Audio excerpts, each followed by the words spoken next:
In a peaceful village, nestled between rolling hills and lush green fields, there lived a young boy named Ethan. Ethan was exceptionally gifted. His intelligence was remarkable, and his brilliance was evident in every classroom. Teachers and peers alike recognized his sharp mind and often praised him. They saw in him a future leader, someone destined for success, someone who would achieve great things in life. But despite his natural talent, there was one thing that held Ethan back: his lack of discipline in managing time.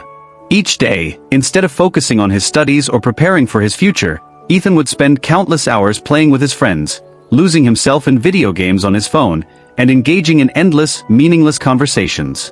Time, to him, seemed like an infinite resource. The idea of running out of time never crossed his mind.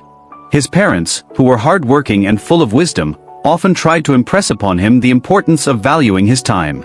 "Son, time waits for no one," his mother would gently remind him, always hoping he would listen.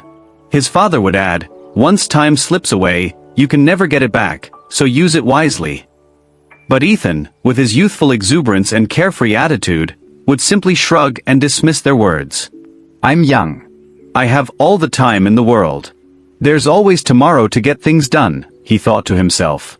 As a result, the cycle of procrastination continued, and Ethan remained oblivious to the preciousness of time. Months passed, and the day of the annual exam results arrived. Ethan, despite his natural intelligence, found himself facing an unexpected reality. He scored far below average. His results were much worse than anyone, including himself, had anticipated. The teachers who had once sung his praises were now filled with disappointment. His friends, who had always admired his potential, started distancing themselves from him. They could not understand why someone so capable, someone with so much promise, had failed to live up to his potential. When Ethan returned home that evening, he was greeted by the somber faces of his parents, sitting quietly in the living room. Their eyes, filled with disappointment and concern, met his as they glanced at his report card. Ethan's heart sank. The weight of failure pressed on him heavily. He felt as if he had let everyone down, especially himself. He wanted to scream, to cry, and above all he wanted answers. What had gone wrong? What could he do to fix it? That night, feeling lost and unsure of how to move forward, Ethan sought comfort and guidance from his grandfather. His grandfather was the oldest and wisest person in the village, known for his deep understanding of life and his ability to share stories that touched the hearts and minds of those who listened. Ethan knew that his grandfather's wisdom could offer him the clarity he so desperately needed. "Grandpa," Ethan said, his voice thick with emotion, "I don't understand what happened. Why did I fail? I've always been a good student. Why did I fall short this time?" His grandfather listened carefully to Ethan's words. Then slowly, he placed a gentle hand on his grandson's shoulder and spoke with a calm yet profound voice. "My boy, the problem is not that you are not a good student. The real issue is that you have taken time for granted. Time is the most precious thing we have. Once it's lost, it's gone forever. You cannot reclaim it, no matter how hard you try. Let me share with you a story that will help you understand the value of time." Ethan, now eager to hear his grandfather's words, sat up straighter, fully attentive. Long ago, his grandfather began, there was a mighty king named Vikram. King Vikram had everything a man could possibly desire. Vast wealth, power beyond measure, magnificent palaces, and countless servants to cater to his every whim. But despite all these riches, there was one thing King Vikram lacked. He did not understand the true value of time. He spent his days lounging in his grand chambers, chatting with his friends, and putting off every task he was supposed to complete, always thinking, "I'll do it tomorrow." Ethan listened intently, captivated by his grandfather's words, his eyes locked on him as the story unfolded. One day, a wise sage visited the king's court. Observing the king's habits, the sage approached him and said, "Your Majesty, you have everything that anyone could dream of, but you are wasting your most valuable treasure, time. If you do not change your ways, you will regret it deeply one day." At this point in the story, Ethan's curiosity grew even deeper. King Vikram, laughing at the sage's words, dismissed him with a wave. "Time?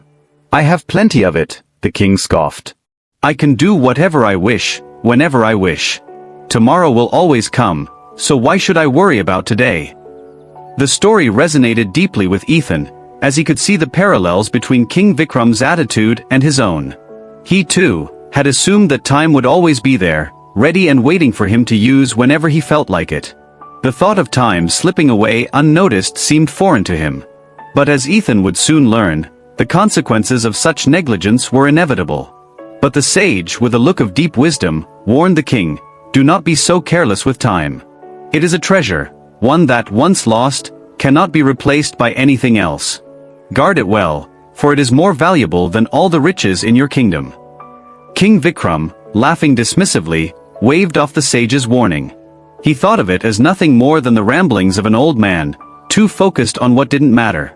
He continued with his careless ways, convinced that time would always be on his side. But as the years passed, a subtle shift began to occur. King Vikram grew older, and with age came the inevitable decline of his health. His kingdom, once a beacon of strength, began to crumble. His soldiers suffered defeat after defeat, and his people's faith in him slowly faded away.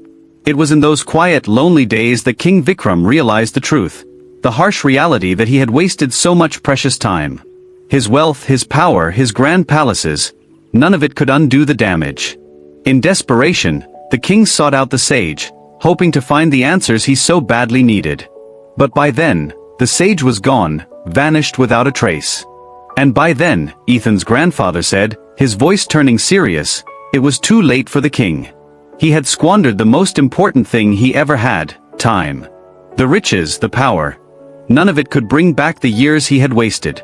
Time had slipped away, and there was nothing he could do to reclaim it. Ethan sat still, deep in thought. His mind whirred as he processed his grandfather's words. For the first time, the lesson truly hit home. Time was not just a passing concept, it was a currency. And like any currency, once spent, it was gone forever. He realized, with a growing sense of regret, that he had been spending his time recklessly, convinced that there would always be more. "Grandpa," Ethan asked, his voice laced with a mix of fear and hope, "can I still change? Is it too late for me to make things right?" His grandfather smiled, a soft, knowing smile, as if he had been waiting for Ethan to ask this very question. "Of course, son. The wheel of time never stops, and it's never too late to start using it wisely. If you change your ways today, tomorrow will be full of endless possibilities. But remember this, never put off what you can do today. Procrastination is the enemy of progress." That night, Ethan made a powerful decision. He vowed not to let his life slip away any longer. The very next morning, for the first time in his life, he woke up early. He crafted a structured routine, allocating specific time slots for his studies, his passions, and even his rest. Every moment became intentional, every hour had a purpose. And slowly but surely, Ethan began to feel the difference. His mind became clearer. His focus sharpened. His energy grew. And most importantly, he felt more in control of his life than he ever had before. When the next exam came around, Ethan was ready. This time, he was determined, prepared, and committed. He worked harder than ever before, dedicating himself fully to his studies. The results spoke for themselves. Ethan's name topped the list. His teachers were amazed by his transformation. Even the friends who had distanced themselves before now returned, eager to congratulate him on his newfound discipline and success. Ethan's journey didn't end there. He continued to focus on his goals, ensuring that he never wasted his time again. Over the years, his efforts paid off. Eventually, he became a successful businessman, building a life grounded in discipline, focus, and a deep respect for the one thing that truly mattered, time. His story became an inspiration for everyone who knew him. People from his village and beyond came to him for advice, curious about how he had turned his life around so completely. And Ethan's message to them was always the same: time is precious. Never waste it. Start today. Change your habits, and you can change your life.